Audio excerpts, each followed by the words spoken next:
కూటమి ప్రభుత్వం మీ భూమి మీ హక్కు పేరుతో అయితే రెవెన్యూ సదస్సులు నిర్వహిస్తుంది. దాంట్లో భాగంగా అయితే చాలామంది ప్రజలైతే ఈ సదస్సుకు వస్తున్నారు. అసలు ఈ సదస్సుకు రావడానికి కారణం ఏంటో అడుగుదాం. సార్ ఎందుకు సార్ ముఖ్యంగా మీరు ఈ సదస్సుకు రావడానికి కారణం ఏంటి? ఈ సదస్సులో మీరు ఎటువంటి అర్జీలు ఇచ్చారు? ఎటువంటి సమస్యలు తెలియజేశారు? మాది ఇక్కడ రాధారంగనగర్ గ్రామం. దాదాపుగా ఈ 1993 నుంచి అక్కడ గ్రామంలో స్థలాలు అయితే ఇది జరిగింది, బీఫారాలు. వాటికి ఎటువంటి రిజిస్ట్రేషన్ ప్రక్రియ జరగలేదు. ఈ లోకేష్ బాబు కాన్స్టిట్యూన్సీలో పోటీ చేయగానే అక్కడ అంతా కూడా రిజిస్ట్రేషన్ చేపిస్తామని ఆ రోజు మాకు వాగ్దానం ఇచ్చారు. సరే, అందరు నాయకులు వాగ్దానం ఇస్తున్నారు, వైసీపీ గవర్నమెంట్ కూడా వాగ్దానం ఇచ్చింది, చేయలేదు. లోకేష్ గారు అలా కాకుండా వచ్చిన 4 నెలల్లోనే ఈ రెవెన్యూ సదస్సు పెట్టి మా యొక్క అభిప్రాయం మొత్తం కూడా సమస్యలన్నీ కూడా ఇక్కడ వాళ్ళు తెలుసుకోవడం జరిగింది. దీంట్లో దాదాపుగా 4 సమస్యలు అయితే మాకు అక్కడే పరిష్కారం చేయడం జరిగింది. ఒకటి, భూమి. ఎవరన్నా పేదపికి భూమి ఏదన్నా ఇరిగేషన్లో ఉంటే అది సాల్వ్ చేయడం కూడా జరిగింది. రెండోది, మా గ్రామానికి ఒకటి శ్మశాన వాటికి ఒకటి లేదు. అది ప్రజలుగా ఎంఆర్ఓ గారి స్థానిక కలెక్టర్లకు అధికారులకు చెప్పాం. దానికోటి. మూడోది వచ్చేసి రోడ్లు. ఇలాంటి సమస్యలన్నీ కూడా 4 నెలల్లో చేయటం చాలా మనం హర్షించదగ్గ విషయం.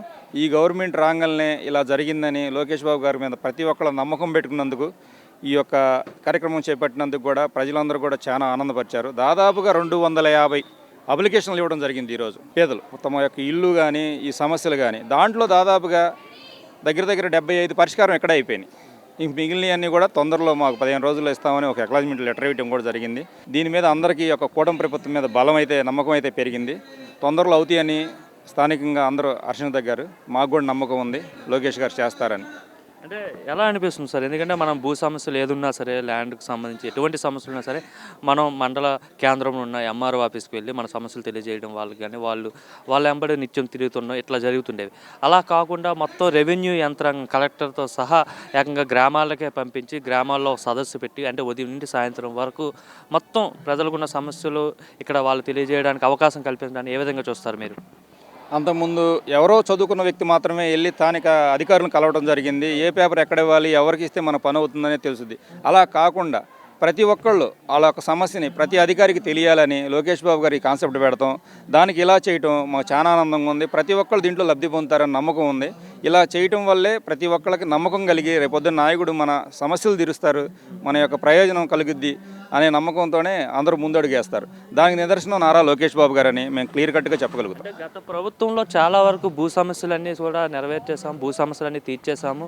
ఎటువంటి అంటే ఫుల్ ప్లెడ్జ్డ్గా చెప్పట్లేదు, కొంతవరకు చాలా వరకు భూ సమస్యలు పరిష్కారం అయ్యేవని వాళ్ళు చెప్పారు.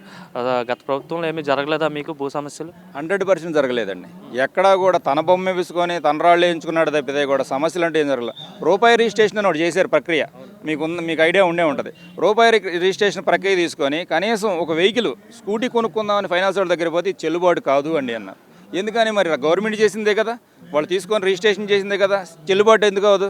ప్రైవేటు వ్యక్తుల దగ్గర చెల్లుబాటు ఎందుకు? అంటే గవర్నమెంట్ మీద నమ్మకం లేక ఇలాంటివి చేస్తే, ఏదో చదువు లేని వాళ్ళు అయితే చేశారు, మనకు ముద్ర ఇచ్చారు, చేశారు అన్నవరకు. చదువుకున్న వాళ్ళు ఇదేది నమ్మలేదు. వీళ్ళు 100% ఫ్లాప్ అవ్వడం వల్లే ఈరోజు నారా లోకేష్ బాబు గారి నియోజకవర్గంలో ఇలాంటి కార్యక్రమాలు పెట్టి ప్రతి ఒక్కరి దగ్గరికి చేరువవడం జరిగింది.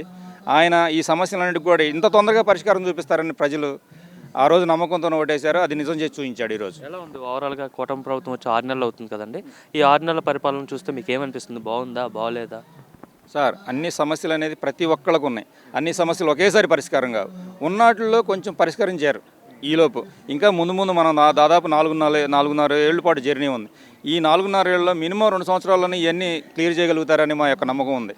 అంటే జగన్మోహన్ రెడ్డి మొన్న మాట్లాడుతూ రైతులు చాలా సమస్యలతో బాధపడుతున్నారు, అందుకే వాళ్ళ కోసం ఈ నెల 11వ తారీఖున ధర్నా చేయబోతున్నాము, రైతులతో కలిసి ర్యాలీ చేయబోతున్నాము అని చెప్పైతే వైసీ అనౌన్స్ చేసింది కదా.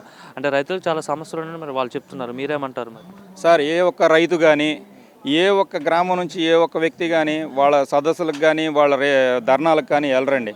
ఎందుకంటే తన వద్దకు వచ్చి ప్రతి అధికారి తన వద్ద నుండి రిపోర్ట్ తీసుకొని మాకు పరిష్కారం జరిగిద్దని నమ్ముకున్నప్పుడు అతను 5 సంవత్సరాలు ఏం చేశాడండి? చట్టం తీసుకొచ్చాడు, భూ హక్కు చట్టం. దానికి ఎంత వ్యతిరేకత వచ్చింది? అది కావాలని చెప్పి ఎంతమంది రోడ్డు ఎక్కారు రైతులు? వాళ్ళ రైతులకు వాళ్ళకి తెలియదా?